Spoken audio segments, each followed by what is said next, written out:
자, 지금은 딜리버티브즈에 대한 얘기를 말씀드릴게요. 어려운데. 자, 우리가 파생이라는 거는 딱 하나만 알아두세요. 여러분 그 경제 활동할 때 가격이 내년부터 아파트가 반토막 난대요. 어떡하세요? 예, 왜 팔아요? 수익도 더 떨어질까 봐 파는 거잖아요. 그게 파생입니다. 여러분들 하고 있는 행위가 다 파생이에요. 지금 파생을 활동을 아주 잘하고 계세요. 내가 갖고 있는 전망이 내년도 가격이 부동산 시장 반토막 난다. 그럼 나 팔잖아요, 지금. 더 빠질 거 겁나서 파는 거잖아요. 근데 불행하게도 안 빠져서 올랐어요, 그러면. 손실 나는 거죠. 배팅하는 거예요, 방향성에 대해서. 내가 내려갈 걸 예상하면 딱 해서 정확히 반토막 딱 터졌어요. 나는 1억에, 1억짜리를 파는데 내년도 딱 5천만 원이 됐어요. 나 1억에 팔았는데. 5천 이익이잖아요. 좋아하실 거고. 반대로 되면 이제 언해피한 거고. 그래서 파생에 대한 건 기본적으로 대전제는 예측을 잘해서 방향성을 잘 해야죠. 내려가야 되는데 올라가면 이제 불행해지는 거고, 내려가면 해피해지는 거, 이거거든요. 배팅하는 거. 그러면 내가 탄소 배출권을 내가 가지고 있어요. 잉여에서 이제 넘겼습니다. 그럼 나의 리스크는 뭐죠? 가격 떨어지는 거 리스크죠. 영원으로 얻은 배출권이더라도 어쨌든 가격 빠지는 걸 싫어하는 거잖아요. 5만 원짜리였는데만 3만 원이 되면 싫어할 거란 말이죠. 실제로. 영원이 돼도 불과 그래요. 업체들 컨설팅 하면은 다 그 얘기예요. 영원인데 그냥 저는 막 만 원만 돼도 해피해야 되는데 싫어해요. 4만 원짜리 3만 원 돼도 아주 싫어해요. 진짜로요. 그러니까 거기서 이제 경영지는 거죠. 가격 빠지지 않게끔 내가 넘긴 상태에서의 나의 자산이 리스크는 가격 하락 리스크이기 때문에 미리 팔아버리죠. 빠지는 것에 대해서 커버하는 거죠. 그게 이제 파생에 대한 것 기본적인 얘기가 되겠습니다. 그래서 가격 발견 기능, 뭐 리스크 해칭도 있고 뭐 막 여러 가지 있어요. 캐리 트레이딩이다라는 거는 우리가 하는 행위예요. 종목이 두 개가 있다라고 보면은 우리가 캐리 트레이딩 할 때는 싼 거 팔고 비싼 거 사잖아요. 요 행위가 캐리예요, 캐리. 그죠? 그러면은 싼 거 팔고 비싼 거 사면은 매매가 일어나잖아요. 그럼 유동성이 많이 좋아지겠죠. 매매가 활발해지니까. 그죠? 그래서 캐리 트레이딩하고 저희 리퀴디티에 대한 것들은 연계가 상당히 잘 돼 있다. 그래서 저 탄소에 대한 파생 상품이 나오게 되면은 딜버티브즈가 저렇게 있게 되면은 가격 발견 기능도 있고 해칭에 대한 기능도 있고 그렇습니다. 요것도 보세요. 요것도 저희가 하도 그 탄소 배출권 프라이싱하고 가격 결정에 대한 효과들 이런 것들을 이제 그냥 너무나 쉽게들 얘기해가지고 저희가 조금 왜 어떤 일에 어떤 로직이 있기 때문에 저렇게 되는지에 대한 말씀드렸습니다. 키워드는 그거예요. 지금 현물 시장에 지금 시점에 재고가 많으면 가격은 어때요? 지금 재고가 엄청나요. 반도체 재고가 많아요. 가격 빠지잖아요. 그럼 미래는 올라갈 가능성이 크죠. 지금은 빠져 있으니까. 그래서 선물이란 거는 재고하고 연동이 커요. 재고가 많으면 지금 시장의 가격은 이제 내려오는 거죠. 가격이 이렇게 선물 가격이 있고 현물 가격이 있는데 요 선물 가격은 미래에 대한 가격이잖아요. 아까 우리가 얘기했듯이 미래 내년도에 가격 빠진 것에 대해 지금 배팅한 거잖아요. 1년 동안에 대한 것들을 우리는 그 기대치라는 게 있는 거예요. 기대치에 대해서 내가 배팅한 거고. 그러니까 가격이 만약에 1년 후에 가격 2만 원, 지금 가격 2만 원 했었을 때 지금 현물 가격에 대한 재고가 많으면 가격이 이렇게 내려오는 거죠. 이렇게.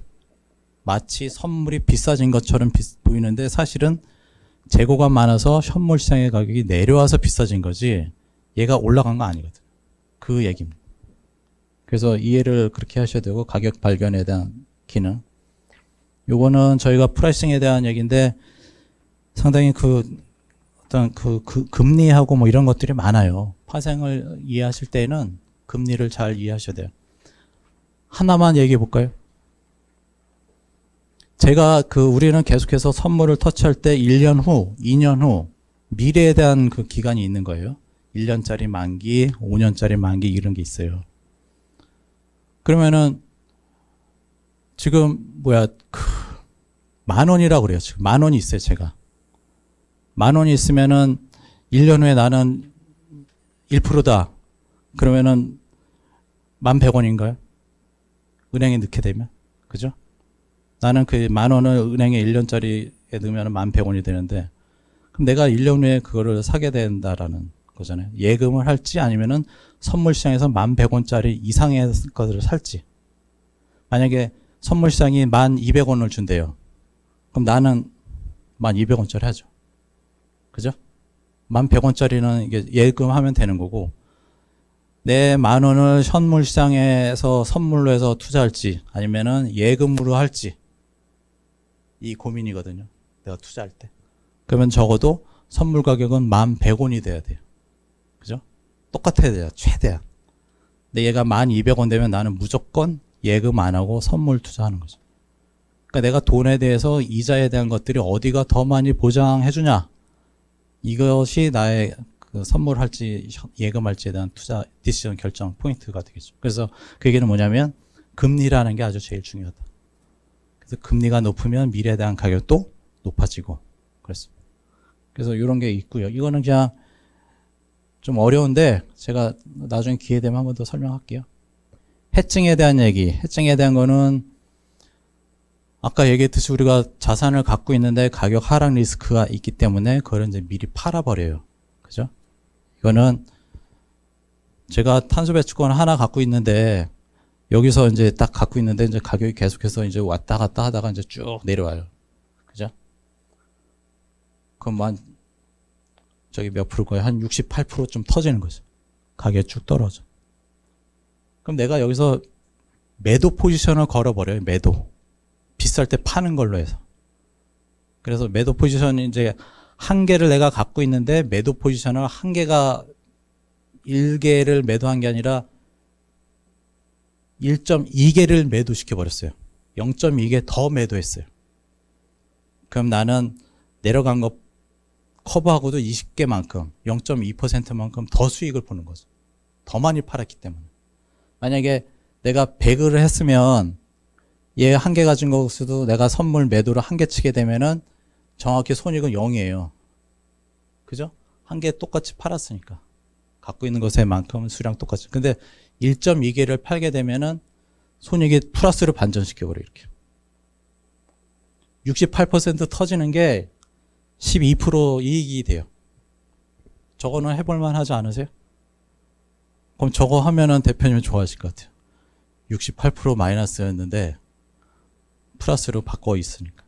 이게 이제 그 가격 하락에 대한 리스크 익스포저에 대해서 선물 매도라는 걸로 커버하는 전략이 있습니다. 그래서 파생 상품은 지금 그 상황을 말씀드리면 빠르면 내년도에 만들어질 거예요. 내년도에 만들어지고, 그리고 지금은 막 그 기획 단계예요. 상품 스펙 어떻게 하겠다는 그 스펙 명세 만들고 막 이러고 있고, 그래서 저거 들어오게 되면 이제 680여 개 업체 플러스 뭐 금융기관들 해서 파생에 대한 것들을 시장 참여하겠죠. 그래서 저런 그것도 있다. 자, 그 다음에는 세 번째 세션은 주요 ETS에 대한 국가들 현황, 그거는 이제 간단하게 뭐 살펴보고요. 여기까지 질문 주세요.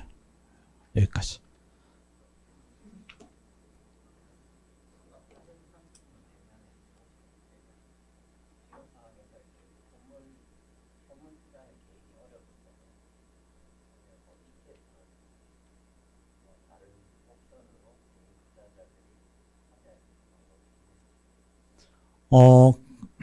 아마 그 파생 만들어지고 그러면은 이제 개인 투자자들에 대한 것들도 시장이 열리게 될 거예요. 그거는 그 어떤 그 로드맵상 계획상 이렇게 제3자인 금융기관 증권회사랑 개인이 들어오게끔 이제 법적으로 돼 있어요.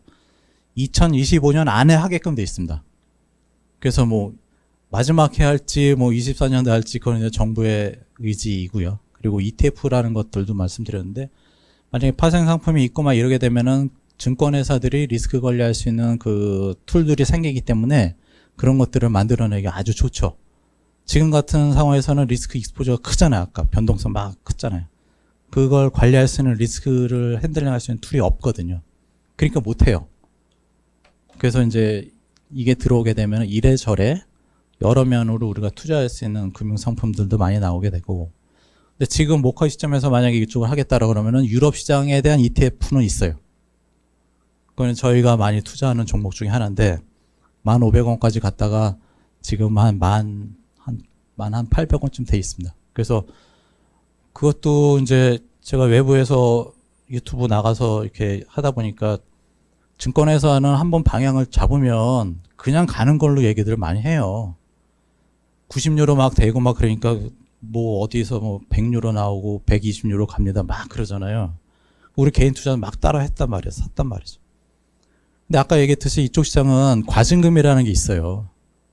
유럽 탄소배출권 시장 과징금 100유로예요. 100유로. 그럼 시장의 가격이 100유로보다 뚫고 올라갈 수 있을까요? 막히는 거거든요.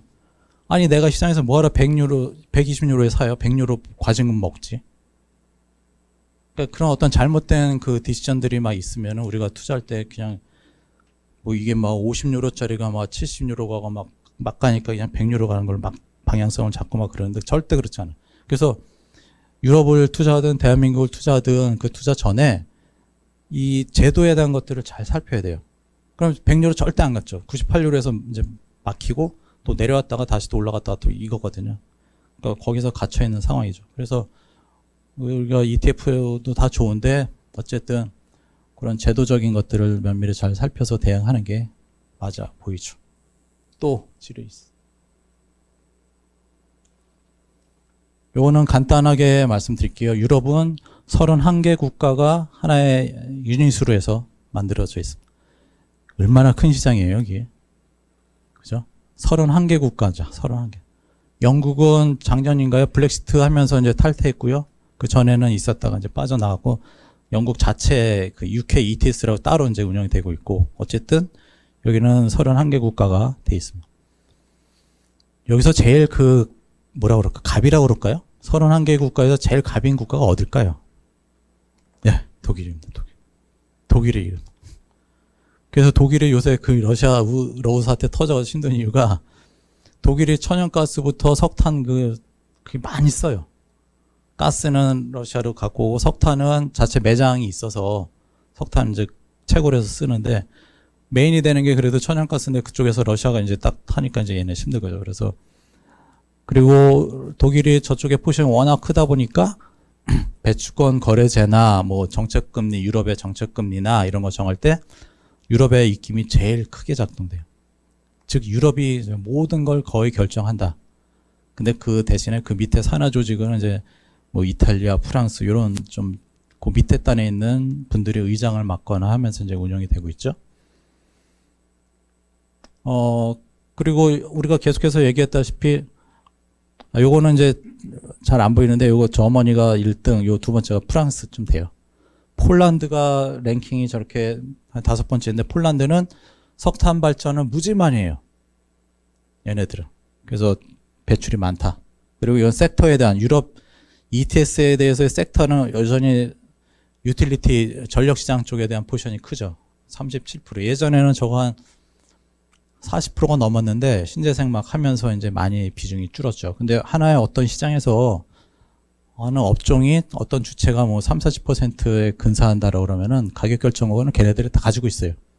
대한민국도 탄소배출권 시장에서 가격 결정권은 발전회사가 갖고 있고 발전회사는 그 가격을 어떤 걸로 보냐면 퓨얼 스위칭으로 보고 석탄하고 가스 간의 퓨얼 스위칭 레벨 아까 얘기한 30 그걸 보고 있습니다. 그래서 그 포션이 워낙 40% 가까이 되기 때문에 발전회사의 움직임을 잘 보셔야 되고 얘네들이 생산하는 데 있어서 석탄하고 가스 간의 원가 구조 그리고 천연가스 시장에 대한 글로벌한 움직임들 그런 것들 다 보셔야 돼요. 그래서 최근에 그 천연가스 가격이 막 오르니까 탄소배출권 가격도 이제 위로 막 솟았는데 가스 가격이 좀 내려가거나 리세션 되게 되면은 좀 EUA 배출권 가격도 빠질 수밖에 없습니다. 롱텀으로는 이제 올라갈 수밖에 없고요. 자, 이게 아주 독특한 그림인데 저 앞부분에 있는 오렌지색 선 보면은 가격이 0으로 됐죠. 우리가 생각을 해보세요. 가격이 0이 됐다는 얘기는 그 시장에 어떻다는 얘기예요? 부도잖아요, 부도. 사실은. 부도 난 거죠, 사실은. 네, 저기서의 해석은 그게 아니고, 저기가 2005년도부터 이제 3년 동안 이제 운영을 했는데, 5, 6, 7년 동안 운영했는데, 2005년도. 그때 얘네 정책적인 게 그거예요. 3년 동안에 내가 배출권을 줬는데, 이거는 3년 동안 안에 다 소진해라. 그 다음에 넘기면 못 쓰겠다. 넘기지 말고 그냥 다 그날 다 그냥 끝나는 거예요. 2월이라는 게 없어요. 그러니까 업체들이 저때 돼서는 이제 남으면 다 판 거죠. 왜냐? 넘겨봤자 내년도에 못 쓰니까. 무상으로 받았고. 그러니까 업체 입장에서는 무상으로 받았고 0보다 크기만 하면 나한테 0.5유로 되더라도 그것만큼 수익이지만 어쨌든 그게 다 팔게 되는 거죠. 그래서 매도가 많아가지고 가격이 0이 되는. 그러니까 제도에 대한 샥이 저렇게 가격에 크게 영향을 미치는 거죠. 그러니까 이 탄소 배출 공장에서 제도 하나 잘못하면 이제 저렇게 일이 벌어지는데 저거는 이제 유럽에서 미리 알고 저렇게 한 거예요. 무상으로 하고 제약을 두게 되면은 과연 시장의 플레이어들이 어떻게 할지에 대한 무상으로 줬기 때문에 저런 것들이 가능해요. 만약에 유상으로 했는데 올해 다 팔어. 이건 소송감이죠. 무상이니까 제약을 딱 하는 거죠. 무상으로 줬으니까 내가 마음대로 할 수 있는 거잖아요. 만약에 돈 주고 사게 되면 안 되는 거죠, 그거는. 그죠? 그래서 그렇게 했다가 이제 그 이후부터는 유상에 대한 것들이 많아지고 그렇게 돼 있습니다. 자, 이거는 이제 유럽 시장에 대한 그 리스크 익스포저에 대한 크기인데 여전히 파란색 선이 그 변동성에 대한 리스크에 대한 그 애뉴얼라이즈드 된 변동성이에요. 그래서 대한민국 시장보다는 조금 더 커요. 그죠? 거의 뭐 비슷한 수준인데 뭐 그렇습니다. 오히려 유럽 시장이 상대적으로 좀 안정적이었어야 되는데 또 그렇지가 못한 것 같아요. 얘네들도 이제 잉여가 많이 남아가지고 배출권이 막 세이빙 그 EU 커미티에서 이제 세이빙 해둬요. 많이 돌아다니니까 일정 부분 빼가지고 이제 비축을 해둬요. 적정한 가격 유지를 위해서 그런 게 있습니다. 얘네들도 그 우리가 계속해서 뭐 수급에 대한 거 말씀드렸다시피 뭐 인증량하고 할당량이 이제 수급인데 공급, 수요 이렇게 있는데 어쨌든 이렇게 매년마다 이렇게 있습니다. 이때가 많이 남았는데 이때가 2008년도 요때잖아요. 그때가 이제 뭐 서브프라임 터지고 유로 재정액이 터지고 막 하다 보니까 할당이 많이 남은 거예요. 미리 할당을 한 결과로 인해서. 그래서 그런 것들이 있습니다. 그러니까 저때 돼서는 파란 선이 이제 많이 높으니까 배출공학이 이제 0으로 되거나 막 쭉쭉 내려왔던 이벤트죠. EU 시장도 마찬가지로 이렇게 경매 시장이 있습니다. 얘네들의 경매 수익금 규모는 원화로 환산하면 28조 원이 돼요. 28조 원. 그러니까 31개 국가들이 만들어낸 버짓에 대한 수익이 28조니까 뭐 그 28조를 31개로 나누면 우리나라랑 비슷하지 않을까요? 근데 어쨌든 절대적인 규모는 크죠. 시장 안정화 조치. 얘는 이제 유통되는 물량이 이렇게 상한이 8.6억 톤, 하한이 4억 톤 정도 요 밴드를 정하고선 그 초과되면은 빼버리고 4억 톤 이하로 이제 유통되는 물량이 있으면은 그 세이빙 되는 이 누적 시장 안정화 조치에서 이제 공급을 해줘요. 들어오고. 초과되면 또 빼내고. 이거 계속해서 돌아가요. 그러니까 수량을 통해서 가격을 통제하는 효율적인 메커니즘이고 우리나라는 법령을 해놨는데 그것도 이제 많이 공급된 거 돈 주고 사기 싫으니까 이제 엄한 이렇게 이상한 거 만들어가지고 이제 그렇게 대응하고 있고 주먹구구식으로 하고 있고 저 유럽은 이렇게 유통된 양 상한 초과하면 빼버리고 하단 그 이하면은 다 마켓에 인젝션 해주고 주입해주고 그래서 적정한 유동성을 통해서 가격 통제하고 있다. 이거는 이제 유럽의 이런 또 그 코스트 컨테인먼트 메커니즘이라고 해가지고요. 가격 억제 조치는 또 따로 있어요. 참고하시고. 캘리포니아하고 RGGI에 대한 거, 이거는 이제 뭐 미국에 대한 그 배출권 시장이에요. 그 캘리포니아하고 RGGI는 거의 뭐 주 단위에서 이렇게 미국 북동부 쪽, 저희 뉴욕 쪽하고 캘리포니아 서부 쪽 이렇게 돼 있습니다. 그래서 자치단체 성격이 상당히 강하고 주 단위에서 운영되고 있고 뭐 정부 차원에서 하는 건 없습니다. 근데 대한민국 시장하고 거의 비슷하게 운영이 잘 되고 있는 데가 캘리포니아 쪽이에요. 캘리포니아 ETS가 한 600개쯤 되고 그 할당에 대한 규모도 비슷하고 그렇습니다. 근데 이쪽은 좀 특징적인 게 경매 시장을 통해서 선물이라는 것들이 잘 발달이 돼 있습니다. 그래서 100% 경매 시장으로 되고 있고요. 우리나라는 경매하고 섞여 있고 그 조금씩의 어떤 차이는 있는데 어쨌든 글로벌하게 가격들은 다 올라가고 있다. 그래서 ETF 투자할 때도 보면은 기초자산을 유럽 시장 플러스 캘리포니아, RGI 이렇게 버짓으로 하는 경우도 있고 어떤 ETF는 그 유럽 시장만 하는 ETF도 있고 그래요. 다양해요. 그래서 바스켓을 가져가는지에 따라서 상품은 좀 다르게 운영되고 있습니다. 이거는 뭐 쭉 보세요. 업종은 어떻게 돼 있고 캘리포니아하고 RGI 쭉 유럽하고 해서 비교가 돼 있어요. 아까 얘기했듯이 요거는 이렇게밖에 안 돼요. 캘리포니아는 우리나라랑 비슷하게 돼요. 전체 에미션에서 얘네가 차지하는 거는 75%. 유럽은 이렇게 적다는 얘기는 ETS라는 시장을 더 확대시킬 수 있는 여지는 있다는 얘기잖아요. 유럽은. 그죠? 아직 반절도 안 되니까. 자, 요거는 저희 홈페이지 사이트 메인 화면이 되겠고. 자, 제가 설명드릴 건 다 드린 것 같아요. 뒷부분은 좀 주마간산식으로 빨리 했는데 4분 남았습니다. 4분 남았는데 질의 주세요.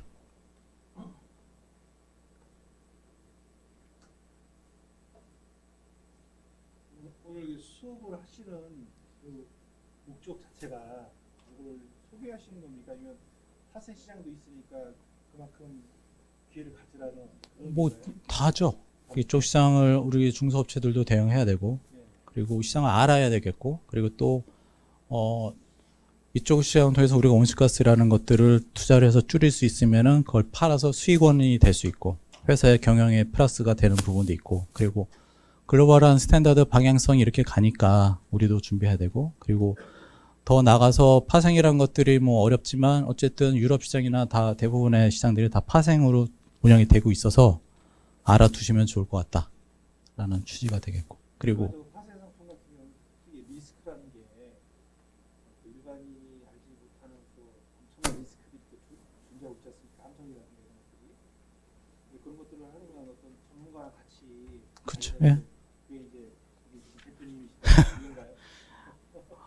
그것도 있겠고 어쨌든 우리가 이쪽 시장의 리스크가 워낙 크니까 파생이란 것들을 알아두셔서 대응을 잘 하셔야 되고 우리가 아까 얘기했듯이 만약에 이런 것도 있잖아요. 우리가 온실가스 감축 우리 회사가 이제 했어요.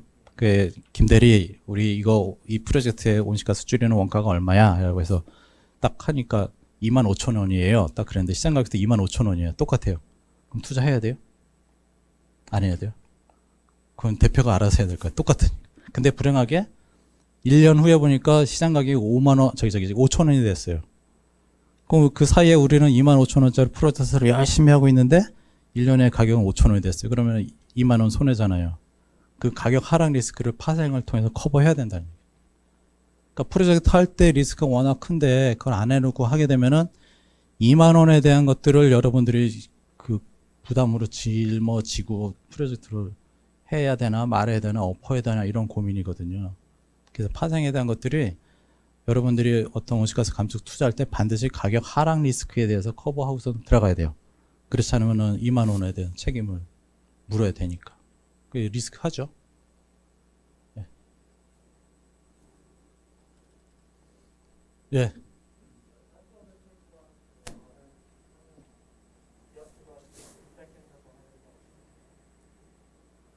다시.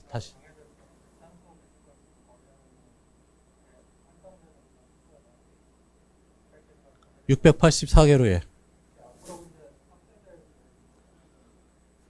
그거는 이제 늘어날 수밖에 없고요. 지금 한 8%쯤 되거든요. 버짓으로.